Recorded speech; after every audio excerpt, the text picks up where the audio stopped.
Well, thank you to the team at Strength with Science for the opportunity to present this two-day workshop on strength, power and plyometrics. And my name's Anthony. I'm an associate professor in strength and conditioning at Middlesex University with a specialty in this area too.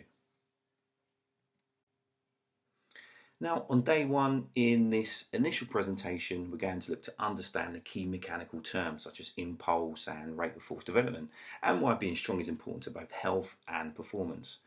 But when you understand the underpinning theory and mechanics, you can go off and design your own programs and equally provide a critical appraisal of others you come across too. Then during this practical, we're then going to use the overhead squat as an assessment tool to identify which joints and muscle groups we should address to optimize movement mechanics whilst training. And then we can use this understanding to individualize our warm-ups as well.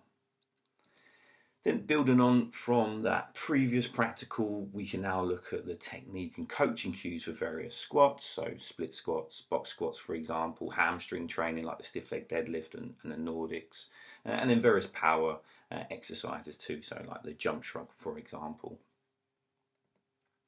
And then in this final presentation, we will look at how to program over a prolonged period, ensuring that each training phase is logically sequenced such that the adaptations are progressive and the clients reach an optimal state of fitness.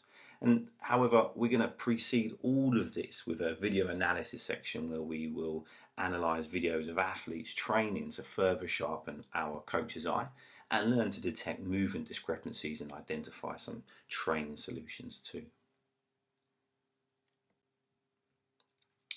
Then on day two, and in this presentation, we can look to understand these additional key mechanical terms such as elastic energy, stiffness, and the stretch shortening cycle, and how these govern plyometric performance and training prescription.